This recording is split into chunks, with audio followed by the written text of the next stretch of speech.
Olá, bom dia, boa tarde, boa noite a todos, a todas. Meu nome é Ney, eu sou padre da Arquidiocese de São Paulo, atuo na paróquia Nossa Senhora da Esperança, no bairro de Moema, e também na Faculdade de Teologia da PUC de São Paulo, trabalhando com o ensino de História da Igreja. Estou aqui para nós apresentarmos um tema e algumas provocações a você. O tema sobre como pensar a igreja pós-pandemia. Templos, pastorais, vida comunitária. Como pensar tudo isso no momento quando nós voltaremos às atividades presenciais de uma maneira mais efetiva? Primeiro, sugiro que pensemos algumas coisas, como, por exemplo, como era a sociedade e a Igreja Católica antes, agora e pensar no pós-pandemia. Antes, a sociedade que nós vivemos, seja latino-americana, brasileira, mais em particular, ela vivia numa pobreza econômica grandiosa, numa política difícil, uma questão cultural que deixa muito a desejar, um abandono da cultura. Presença discreta da igreja em alguns lugares na sociedade. Antes da pandemia, aquilo que era as diversidades em relação às diversas questões de discussões, protestos, no que diz respeito à corrupção, à questão social e outras tantas, no Brasil quase não se via.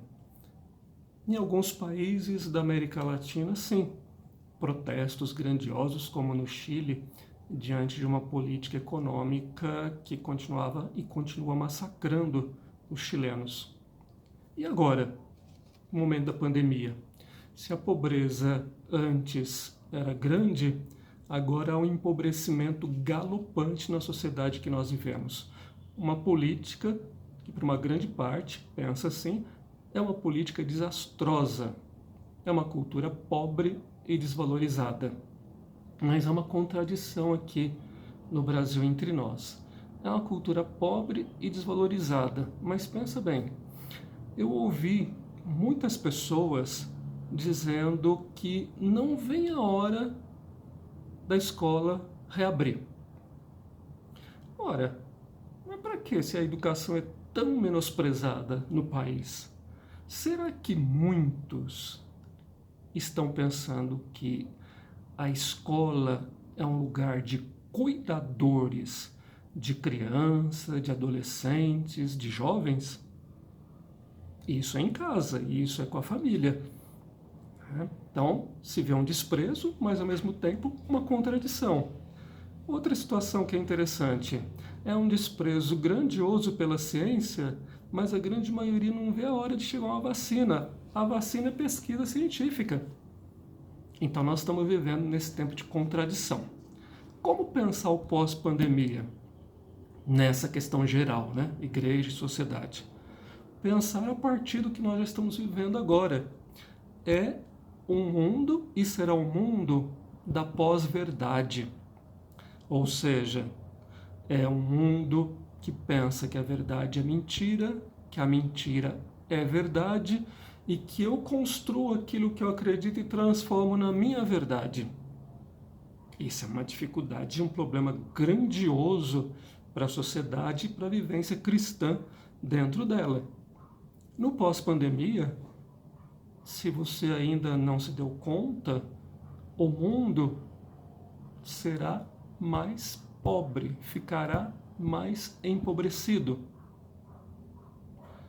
O mundo, para uma parte, que já acontece agora também, será um mundo muito mais digital, na educação, algumas atividades da própria igreja que estão agora no remoto, no virtual, muitas continuarão, porque nós começamos a perceber também a importância desses tipos de atividades realizadas através da internet. especialmente numa cidade do nosso tamanho e das dificuldades das locomoções aqui em São Paulo, né? Tem dois pensadores que eu gostaria de apresentar pequenos trechos de pensamento dos dois para que a gente continue refletindo sobre a pandemia e o pós-pandemia. O primeiro é o Bauman, um sociólogo polonês. Ele diz: a sociedade pensa que a salvação está no consumo. O Bauman tem diversos livros publicados aqui no Brasil, um deles é Cegueira Moral. Nesse livro da Cegueira Moral, ele diz que nós nos tornamos insensíveis ao sofrimento dos outros. Parece até aquela frase do Papa Francisco, a globalização da indiferença. Para nós não importa o outro, e o outro começando dentro da nossa casa. Para nós o que importa é se eu estou bem, não importa o outro. Então é uma sociedade individualista, que aí tem uma raiz. E um outro pensador, o Zubiri, ele nos ajuda também a pensar onde está a raiz desse individualismo quando ele diz: o homem tirou o pé da realidade. Nós construímos um mundo paralelo para viver dentro desse mundo, tirando as nossas inseguranças. Mas nós esquecemos que é impossível deixar este mundo e viver num paralelo aqui. É preciso enfrentar essa realidade. É claro que nesse momento da apresentação desse tema aqui, eu preciso também dizer que eu não tenho respostas para tudo. Aliás, quanto mais o tempo passa, eu tenho muito mais perguntas do que respostas. Papa Francisco diz o seguinte, logo no início do pontificado: se alguém tem resposta para todas as perguntas, esta é a prova de que Deus não está com ele e é um falso profeta. Então responde sobre tudo, fala sobre tudo. Eu não tenho resposta, e o que eu estou fazendo aqui é a apresentação de tema com a provocação e não com a absolutização desse tema. Olhares pastorais. Como olhar para a nossa atividade pastoral nesse momento em que nós vivemos a pandemia, pensando no antes da pandemia? É claro que ao longo da história tiveram tantas outras pandemias, mas eu quero lembrar aqui aquelas pandemias que estavam acontecendo e que continuam acontecendo no Brasil. Pandemia da chaga da fome, da violência doméstica, dos abusos sexuais de crianças especialmente, a violência através dos homicídios, a violência de uma pandemia de produtos com agrotóxicos e que nos fazem mal. E nós sabemos disso e compramos os produtos e não fazemos quase nada para reverter a situação. Na pandemia, muitos descobriram que nós estamos vulneráveis. Nós estamos dentro de uma situação que nós parecemos uma fortaleza. Mas agora, com um pouquinho mais de tempo de pensar sobre nós, nós estamos vulneráveis. Outros não chegaram a esse tipo de pensamento. Que, aliás, é um descaso ver na nossa cidade tantas pessoas que não têm empatia e têm uma dificuldade imensa de pensar de maneira coletiva. Então, vai ser um longo prazo, um prazo difícil também, um momento difícil, para que a cidadania que desperta a solidariedade social seja uma realidade presente na cidade de São Paulo. É claro que há diversos pontos em que já acontece isso. Você que está assistindo certamente pode pensar e já está aí dizendo: mas eu faço isso, não é? Então, mas a grande maioria não. A grande maioria da nossa cidade está nesse projeto individualista que falou Bauman. Esse projeto do consumo, esse projeto que o produto vale mais do que a pessoa se tornou coisa, e o produto que é o protagonista. Você já parou para pensar aí nesse tempo de pandemia, quantas coisas nós não temos necessidades e temos essas coisas e queremos comprar mais? Se você não percebeu, eu confesso, eu tenho várias coisas que são inúteis. Várias na pandemia eu já passei para frente. Então, nós podemos viver com menos. Porém, tem muitas pessoas que nem o menos têm. A pandemia precisa provocar essa solidariedade social em nós. Ou, afinal de contas, você quer salvar vidas ou você quer salvar o mercado financeiro? Você vai falar, essa é uma questão difícil. É difícil sim, mas eu quero salvar vidas. Quero salvar vidas. Então, você vai falar, a perda de empregos. Mas essa questão dos empregos, antes da pandemia aqui no Brasil eram 12 milhões de desempregados. Então a questão, ela está em outro patamar, que é da organização injusta, estruturalmente injusta da nossa sociedade. Uma sociedade de um racismo grandioso, permanente, dentro daquela história nossa colonial até a atualidade.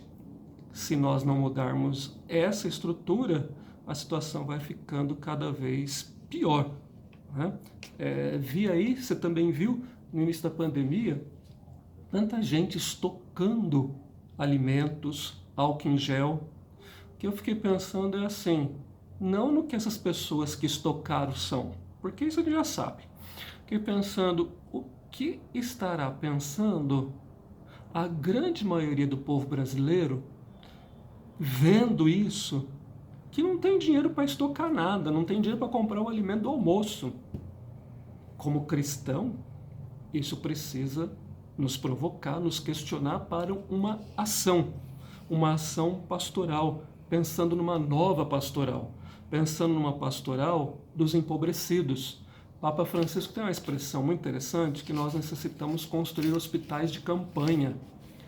É aquilo que eu chamo hospital da necessidade da urgência.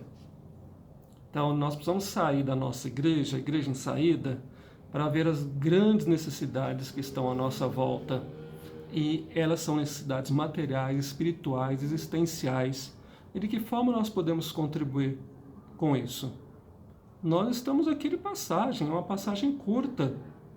O que você, eu, nós, como cristãos, estamos fazendo para ser um sinal de diferença, importante sinal do reino de Deus, nessa cidade de São Paulo?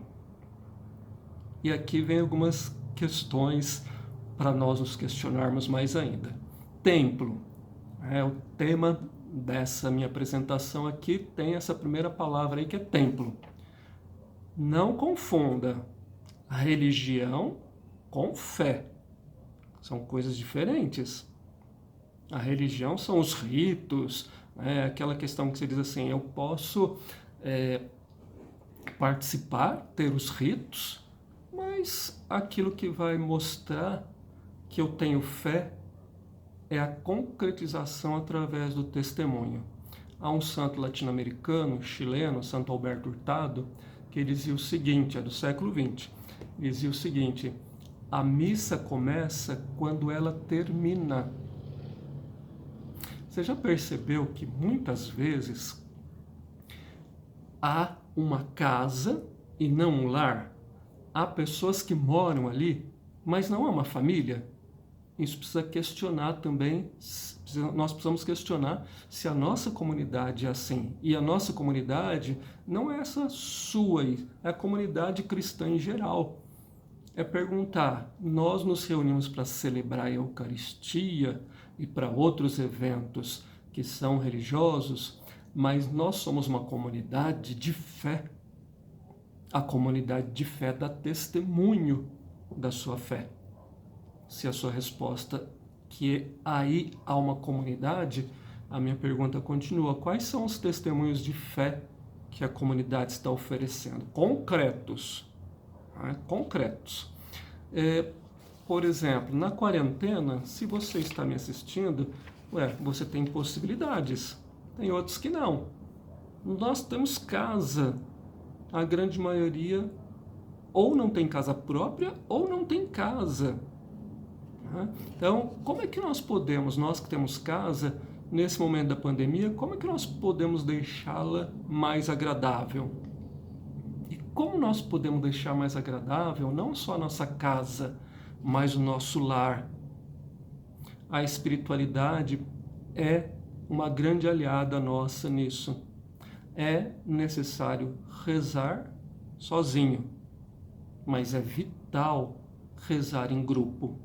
E nós podemos rezar em grupo aqui. Eu já vi várias pessoas, grupos que estão fazendo isso, nesse momento de exceção, de urgência, de dificuldades, rezando através dessas conexões virtuais. Então, essa espiritualidade, essa situação de oração individual, comunitária, mesmo através das redes, ela sustenta a nossa fé.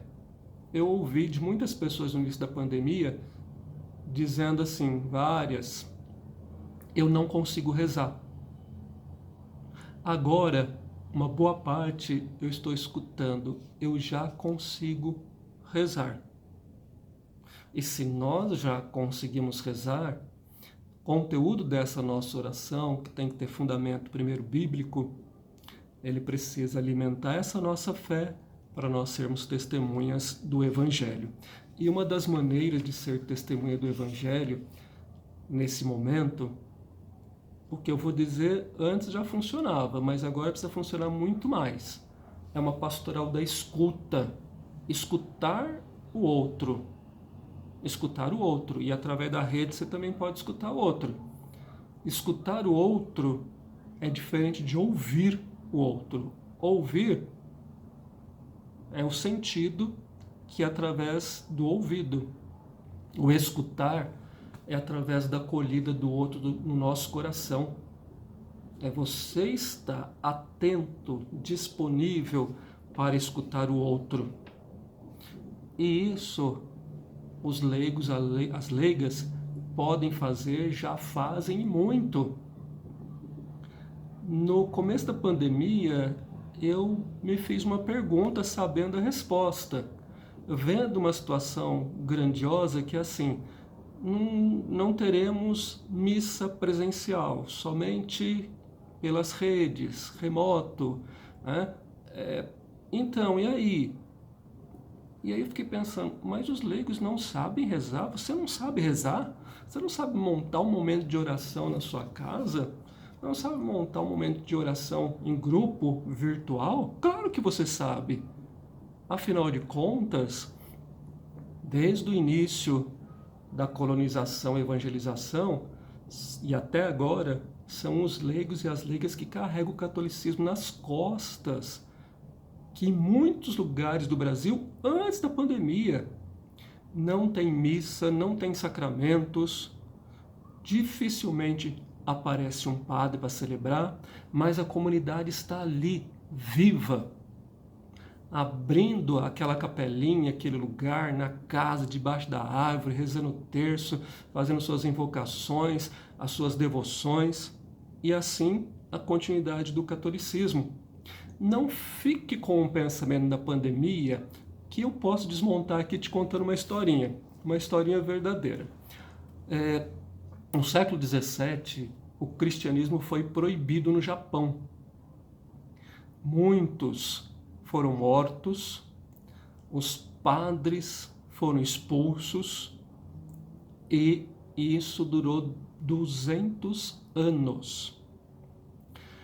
Os primeiros padres que chegaram depois da nova abertura pensaram assim, nossa, será difícil, nós teremos que começar do zero, afinal, gerações e gerações que estão sem nada de cristianismo, né? Sem missa, celebração de sacramentos, formação, nada. Que eles encontraram grande grupo de cristãos, todos batizados. Você vai falar, nossa, sim, é a orientação da própria igreja. Numa ocasião de dificuldade, de exceção, de urgência, na ausência do padre, qualquer pessoa pode administrar o sacramento do batismo. E eles não só administraram os tataravós, os bisavós, os avós, os pais, mas como eles ensinaram a fé. O padre é importante, mas nós juntos somos a comunidade. E a comunidade é importante. Não é só o padre que é importante. A comunidade como um todo, ela é importante. Santo Ambrósio, no século IV, dizia o seguinte: Jesus cura em todos os lugares, inclusive na igreja doméstica, que é a nossa casa, através das nossas pequenas ações, que para o outro poderão ser grandiosas, há cura. Aquilo que eu posso curar o outro, você deve estar perguntando, mas como curar o outro? Olha, dar bom dia, boa tarde, boa noite, e olhar nos olhos do outro para conversar, tirando o olho do celular, da televisão, isso é dar importância para o outro, isso é curar o outro. E antes que eu me esqueça, a historinha do Japão, né, foi contada como catequese em 2013 pelo Papa Francisco sobre o sacramento do batismo. Então, é interessante, é o próprio Papa Francisco que diz, uma sugestão, uma orientação: se você, familiar, casal, brigou durante o dia, não vá dormir brigado, procure fazer as pazes. Isso é curar o outro. O outro não quer, não importa, é você que tem que tomar a iniciativa. Se o outro não quer o seu perdão, o seu amor, o problema é dele, não seu. E você é aquele insistente portador de perdão e de esperança para o outro. E assim, esse amor pode crescer e frutificar, começando pela nossa casa, pela nossa família. Eu sugiro aqui, quem sabe depois você ler e rezar o Salmo 137. Eu vou ler aqui um versículo para nós pensarmos durante a pandemia. Estendei, Senhor, o vosso braço em nosso auxílio, e havereis de nos salvar com vossa destra. Completai em nós a obra começada. Então, pensemos, nós estamos muitas vezes, ou estivemos nesse período da pandemia que não acabou, perturbados, inseguros, com grandes dificuldades em todas as questões da nossa vida, e pensamos o que fazer. Quem sabe o capítulo 12 do Êxodo, especialmente o versículo 23, nos ajudem a repensar as nossas inseguranças, a nossa ansiedade de voltar para que a comunidade funcione de uma maneira como era antes. Eu não quero que volte como era antes, né? Não quero, porque antes nós estávamos numa situação chamada normal. Mas que normal era aquele? Que normal era aquele? Então, você que está desesperado em casa, fazendo a quarentena, que agora já virou mais do que quarentena, para você que está tomando os cuidados todos diante da situação da pandemia, tem alguns momentos na nossa vida que esse pensamento de Êxodo 12, 23 nos ajuda. Qual é a nossa opção nesses momentos de grandes dificuldades? Diz o verso: orar e confiar. Demonstre que você, eu, nós temos confiança em Deus. Rezemos pedindo a Ele que possa nos perdoar de tudo que nós fizemos e estamos fazendo contra nós mesmos, contra os outros e contra o planeta. Porque todo mundo tem a sua parcela de responsabilidade. Uns numa parcela imensa, outros menorzinha, mas todos nós temos essa parcela de responsabilidade das situações que estão no momento atual. Vou ler 2 pensamentos aqui para vocês continuarem pensando, ligando esse fato. Pandemia, as nossas rezas, templo, pastoral. Diz um padre aqui o seguinte: antigamente batizavam-se os convertidos. Hoje é preciso converter os batizados. O nome desse padre é Antônio Vieira e ele disse isso no século XVII. Bom pensar, né? É preciso converter os batizados. No século XX, um outro padre disse isso de uma maneira mais atualizada. Qual é a grande dificuldade do cristianismo na atualidade? Diz esse padre: converter os cristãos ao cristianismo. Esse padre é o José Pagola, é um padre espanhol, biblista, com várias obras publicadas aqui no Brasil. Continuar, queria lembrar aqui que é necessário que os gestos de amor, de solidariedade, eles mudam a nossa vida e mudam a vida do outro. Então, gestos de amor na pandemia. Vou lembrar alguns que estão ligados primeiramente aos profissionais da saúde, aos médicos, enfermeiros, mas também àqueles que trabalham nos hospitais, como faxineiros, cozinheiros, os padres, a solidariedade nossa com os vizinhos, especialmente com os idosos. Isso não é uma igreja, isso é uma catedral, que dali nos ensina como nós podemos, nas nossas igrejas, ser solidário com aqueles que necessitam e estão tão próximos de nós. Então, pensar que a nossa pastoral, esse é um outro ponto, necessita fundar entre nós a justiça que torne impossível aceitar, compactuar com relações e realidades de morte. Nós não podemos compactuar com morte. A nossa pastoral precisa ser uma pastoral de vida em todos os sentidos. É vida do outro em todos os sentidos. Daí nós precisamos renovar sempre aquele nosso processo de conversão, porque ele é constante, permanente. De repente nós estamos pensando de uma maneira que não é cristã e achando que ela é cristã. Eu quero que morra todos. E sou cristã, sou cristão, vou à missa, compro os rituais. Pois é, você é religioso. Você é religioso, cristão, que expressa sua fé, aí já é outra questão, né?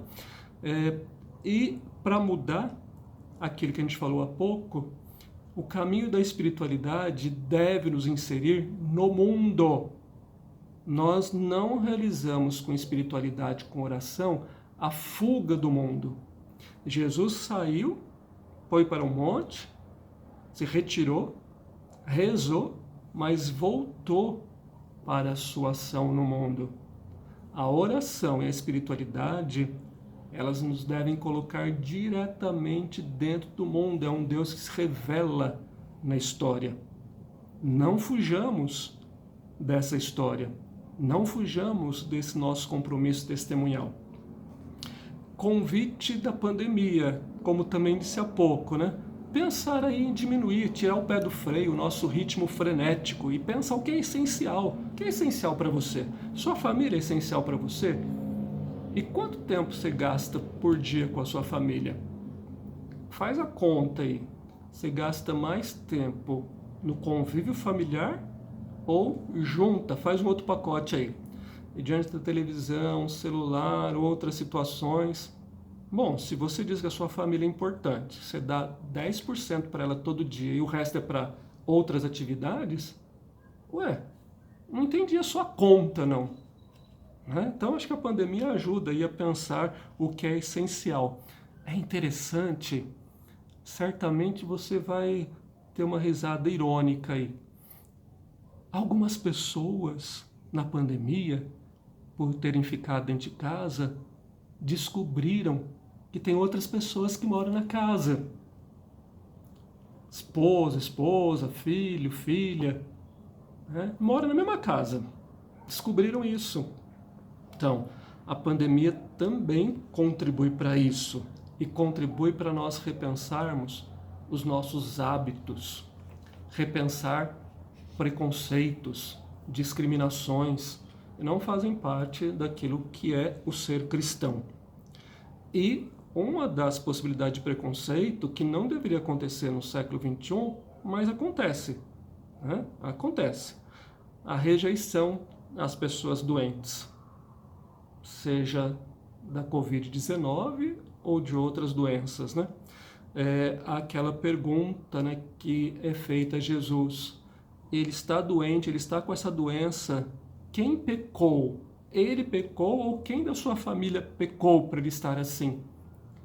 E naquele verso de João 9, versículo 2, Jesus responde: a doença não é uma punição. Não demonize e não odeie a pessoa doente. A doença não é punição. O que nós podemos fazer agora, como portadores de esperança? Telefonar para as pessoas. Já fazia antes, faça muito mais agora. Conversar com as pessoas que você não pode ver pessoalmente. Além da sua família, aqueles que moram na mesma casa, conversar com os outros. Criar uma rede de estudos da nossa fé. Isso é importante para a continuidade, para quando voltar, nós não voltarmos como era antes, nós voltarmos muito melhor do que éramos antes, como cristãos. Quando voltar? Eu tenho uma outra pergunta, né? Tenho ouvido também essa. Quando vai voltar? Eu sei que muitas comunidades, muitas atividades, inclusive a celebração eucarística já voltou. Na que eu celebro ainda não. Nós estamos pensando prioritariamente quando voltar. Nós estamos pensando como voltar. Como voltar. E o como voltar não é simplesmente preparar o templo de maneira que as pessoas fiquem seguras dentro do templo, mas é preparar a comunidade, que a comunidade é muito maior do que o templo de pedras, né? Então, este tempo que nós pensamos é de calamidade, mas todo tempo é de calamidade e é também de graça, da graça de Deus. Nós vamos descobrir na nossa vida, na nossa comunidade, o que a pandemia nos ajudou a perceber que fazíamos que não eram situações tão cristãs para que nós possamos mudar. O que a pandemia fez nesse tempo de graça? Porque não há Páscoa sem cruz. Isso é próprio do cristianismo. A ressurreição passa pela cruz. Então, a sociedade contemporânea não nos ajuda nisso, porque ela é perfeita, ela pensa que é perfeita, é um anseio de felicidade constante. Você não precisa ser feliz 100% e todo dia, toda hora. Ninguém é assim. Ninguém é assim. Mas criaram esse modelo que ele tem que ser feliz 100% em todos os lugares, todo momento, toda hora.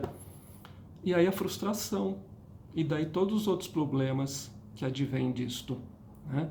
Então, a cruz é meditação, é contemplação para nós pensarmos qual a graça que nós conseguimos através dessa cruz.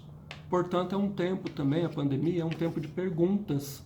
Nós fazemos perguntas. Às vezes não tem resposta, mas é importante fazer pergunta. E às vezes tem um caminho que a Escritura nos ajuda a perceber. E a Escritura, que é a vida, também nos ajuda a perceber. Quando nós paramos, pisamos no freio e vamos refletir. No início eu vi, eu não consigo rezar, né, como eu disse há pouco. Mas agora, como nós já estamos conseguindo rezar e rezar um pouquinho melhor, que tal pensar mais nessas perguntas e pensar que Deus está conosco, que Ele não nos abandona, né? Pensar também que algumas perguntas elas estavam antes e talvez nós não as fizemos. Por quê? Porque nós estamos pensando que nós estamos doentes agora, nós já estávamos doentes antes da pandemia. uma sociedade doente, uma sociedade que não há lugar para o humano. Eu vou dar um exemplo, um só. Você tem vários, eu tenho certeza que essa sociedade não é lugar para o humano desde antes da pandemia, e por isso ela já estava doente. Na cidade de São Paulo, sobrevivem 25 mil moradores de rua, segundo a oficialidade. Como é que pode 25 mil pessoas na rua? Na rua. Como é que pode? Em pensar que nós dizemos que somos uma sociedade cristã. 25 mil. E como também pensar que tem muita gente que é contrária a uma pastoral dos moradores de rua, que criminaliza quem ajuda, quem é solidário. Isso é doença. Olha a situação, que ponto de doença. Ser solidário com o outro que sofre, que necessita de comida, cobertor, cuidados, amor, virou crime para alguns. Então a sociedade tem essa parcela, sim, de doença. Portanto, nós já estamos doentes. Mas tempo de pandemia é tempo também para pensar, igual o Papa Francisco nos ensinou, que o tempo é superior ao espaço. Então, eu, como sou historiador, nem vou discutir essa questão que o tempo é importante. Para traduzir numa linguagem mais simples, é aquilo que muitas vezes, pelo menos a minha avó dizia, acontecimento da vida, aconteceu alguma coisa, as pessoas estavam preocupadas, nervosas. Deixa, o tempo acomoda as abóboras na carroça. O tempo dá conta. Então, a frase do Papa Francisco pode ser traduzida assim também. Nós que incessantemente buscamos por poder, seja econômico, político, poder dentro da igreja, nós estamos buscando por espaço. Espaço. O tempo é muito mais importante que o espaço. Que eu plante aqui sinais do reino de Deus. Talvez eu não veja os frutos, mas eu plantei. É igual a tâmara antigamente, que demorava 100 anos para nascer. Então plantou agora, só daqui a 100 anos que terá o fruto. Mas eu plantei. E é isso que é importante. Eu estou plantando sinais de solidariedade, de justiça, de direito, de paz. E é isso que rege a vida em cidadania e em comunidade cristã. Plantar sinais do reino de Deus. Plantar sinais de cidadania. Quais são alguns desses sinais, além desses que eu disse agora, que nós podemos aí plantar, ou então continuar regando, se nós já estávamos plantando? Pois assim nós seremos sinais de Deus para o outro. Quando nós plantamos um comprometimento com o humano, quando nós plantamos compaixão, estar junto ao próximo, estar ao lado de quem sofre, mas vivendo aquilo que o outro vive. É a compaixão, é estar com o outro. Então, nós seremos sinais de esperança, sinais de Deus e sinais do seu reino. Então, nós estamos também nessa, não só pela pandemia, mas nessa mudança de época. É sempre difícil. O passado nos diz isso, mudar a época e não as questões dentro da época, mas é uma mudança de época. O Papa Francisco também apresentou isso. Nós estamos num tempo de mudança de época. Que tal, nesse tempo de mudança de época, redescobrir o amor e construir pontes e não muros? E pontes nós só construímos com amor. Muros nós construímos com o ódio. Armas é sinal de ódio e de morte. E nós somos portadores de esperança da vida. A igreja, como vocês já ouviram, não está fechada. O que está fechado é o templo. Se nós conseguirmos realizar várias atividades fora do templo, a igreja está aberta, a comunidade é viva. E se nós conseguirmos, através desse verso de Lucas 10, 33, 34, perceber o outro com o templo aberto, com o templo fechado, aberto ou fechado sendo igreja e comunidade, nós conseguiremos ver o outro e sentir compaixão dele. É o que diz Lucas 10, 33, 34. Nós estamos nos reunindo através das mídias, através de tantas outras situações, telefone, enfim, né, que são momentos na dificuldade da pandemia que nós temos aí como alternativas e que nós temos criatividade, precisamos que essa criatividade continue no pós-pandemia, que é uma criatividade de pensar no outro. Poxa, eu não vejo aquelas pessoas, parentes, amigos, aqueles irmãos e irmãs de comunidade há tanto tempo, mas eu posso telefonar para eles, eu posso fazer uma mensagem e ter um diálogo com eles através de uma chamada de vídeo. Para você, às vezes é pouco, mas para o outro significa tanto e é tão importante, e isso é sinal de esperança numa situação de dor, de sofrimento, de solidão, né? É ser solidário e demonstrar, como apresenta o texto dos Atos dos Apóstolos, que a nossa comunidade cristã no século XXI vive o amor fraterno. A multidão dos fiéis era um só coração. Atos dos Apóstolos 4, 32 e 2, 42. Cuidar das pessoas, cuidar da vida é testemunhar que nós temos fé e esse amor fraterno que vem do nosso coração.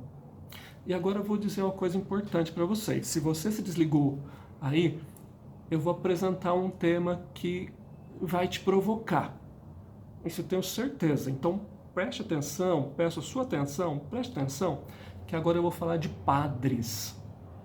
Padres, você viu lá no início, né? Você não esqueceu. Eu sou padre diocesano aqui da Arquidiocese de São Paulo.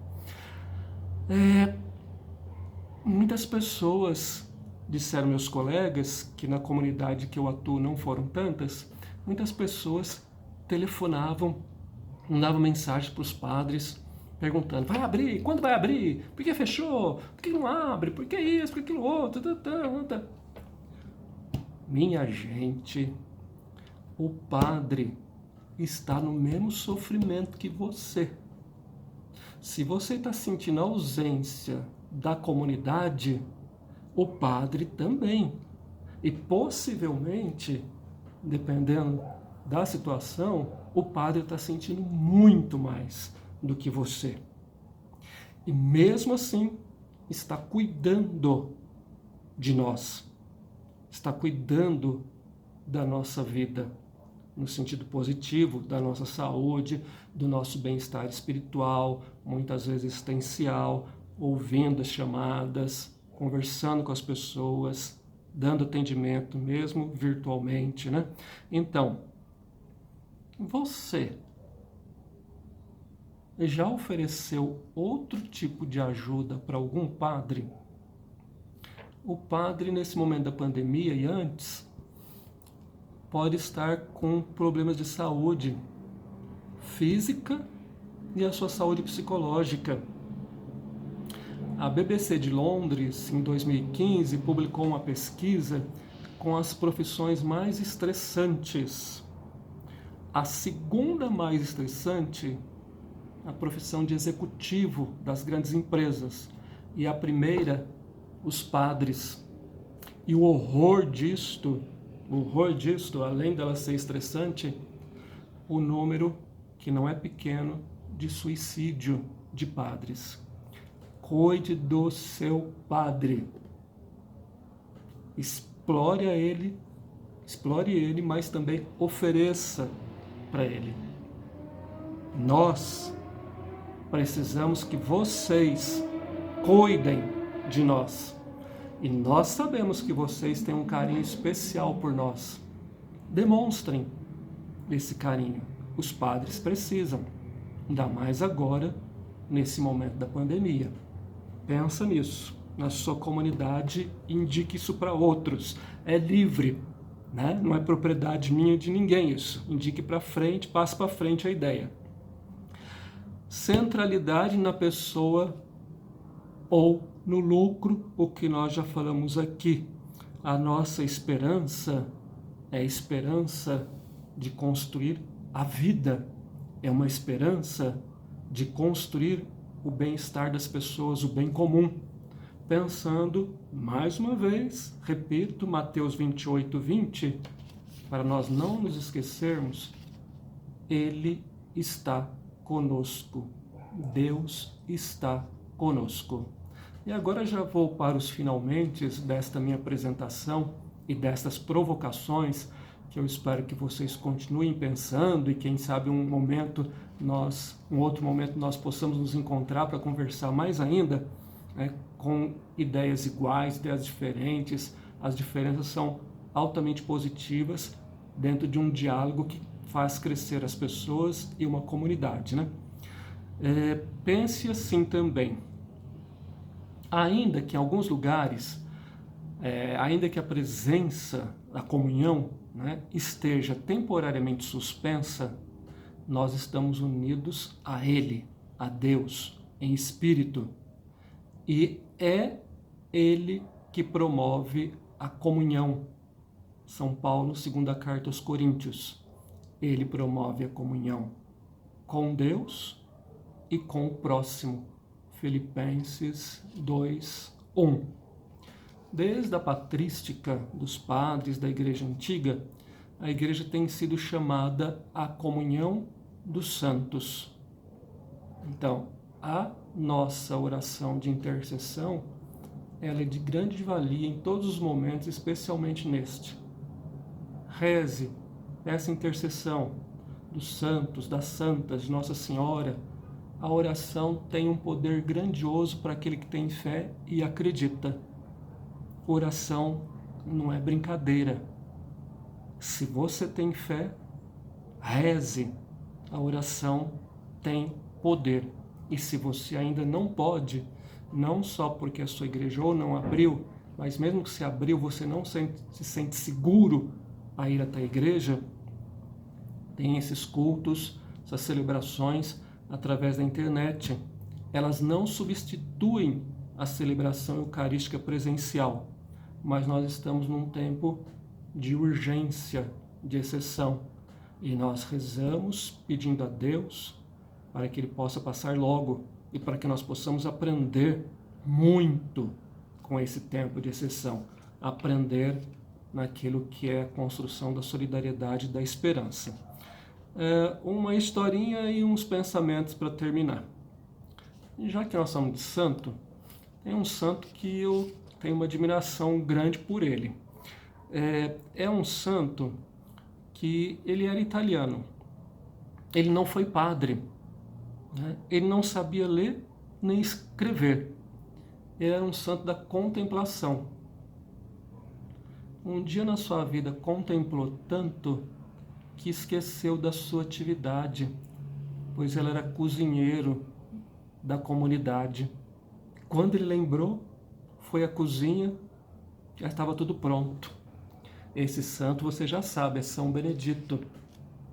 Então, que São Benedito e todos os santos intercedam por nós, para que na pandemia e no pós-pandemia nós sejamos mais cristãos, testemunhas do reino de Deus. E sendo testemunho do reino de Deus, tendo presente mais uma questão. A vida humana aqui no planeta, a vida humana representa 0,01%. Pensou nisso? A vida humana, todo o planeta é 0,01%. O restante da porcentagem diz respeito aos outros tipos e modalidades de vida, da flora, da fauna, e que nós descuidamos completamente desta casa comum que Deus nos colocou para administrar. O quanto nós maltratamos o planeta. Papa Francisco, num documentário produzido em 2018, que tem o título Francisco, um homem de palavra, num dos momentos ele diz que quem mais sofre, se perguntassem para ele quem que mais sofre no planeta, ele diria a Terra, porque há tempos nós estamos espoliando, desfrutando e muitas vezes não cuidando. Nós podemos fazer, e você sabe que nós podemos fazer pequenas ações que contribuem naquilo que é o cuidado dessa casa comum. 2 pensamentos para encerrarmos, né? Além de nós procurarmos ter uma vivência nesse amor infinito e misericordioso de Deus, 2 pensamentos para você, na continuidade aí, refletir, rezar a partir deles. Primeiro, os 2 são curtos.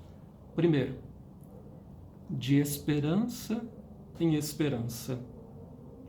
É o lema do bispado do cardeal Ars, do Dom Paulo Evaristo Ars. De esperança em esperança. E o outro pensamento é: não deixemos que nada, nem ninguém nos roube a esperança. Esse pensamento é do Papa Francisco. Fiquem com Deus, cuidem-se e até uma próxima oportunidade.